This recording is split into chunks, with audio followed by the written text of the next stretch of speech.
Mga paps, mga kalala. So, kung gusto nyong malaman kung yung order na na-cancel ay naka-apekto sa pagbawas ng rating nyo, punta kayo dito sa records, yan, naka-highlight na.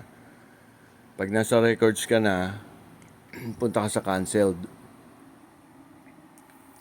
Ngayon, pag nandiyan ka na sa cancel, eto, kiklik ko yung pinakataas ko na canceled. Yun. Pagka-click mo niyang cancel ng order na na-cancel, pindutin mo yung help sa taas kanan.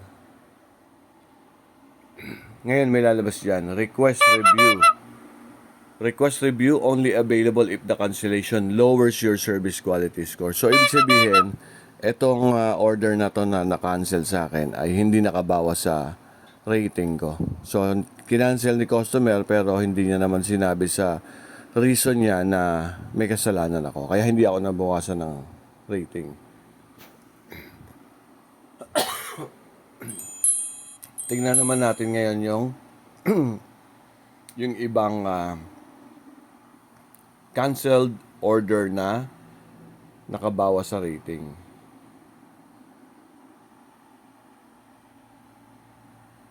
So for example ito. Wala rin, di rin nabawas. So itong itong isang to, yan General Trias to Taguig. Nabawasan yan eh. Kaya ang ginawa ko, kinlik ko yung help. Tapos, kinlik ko yung request review. So, eto, sabi niya, only one request can be submitted per order. Pero, doon sa mga previous video ko, panoorin nyo na lang yung aking YouTube channel. Tignan nyo doon. May instruction ako doon. Instruction video din kung paano yung nangyayari kung kailan babalik yung iyong mga rating. So, ito kasi tapos na to eh. Kaya nakalagay review successful. So, sabi ni Lalamove, hindi raw ako binawasan or ibinalik na yung rating na nabawas sa akin. Kaya nakita ko medyo nag-improve na nga yung aking rating. So, ayan, meron pa akong isa na review successful. So, ganun lang, Paps. Again, pupunta ka sa record, pupunta ka sa canceled orders, tapos puntahan mo kaagad yung na-canceled na order.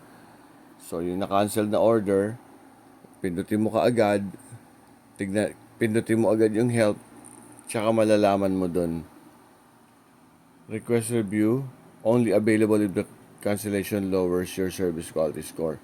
Pero kapag ka naman kapag ka naman nabawasan ka ng puntos dahil sa cancellation na yan, ang makikita mo dyan sa request review ay nakalagay doon kailangan makapag-submit ka ng apela within 3 days. So pagka-cancel, bibilang ka ng hanggang 3 araw lang kailangan maka-apela ka na. Tapos pwede kang mag-attach ng photo o mga evidence para patunayan na wala kang kasalanan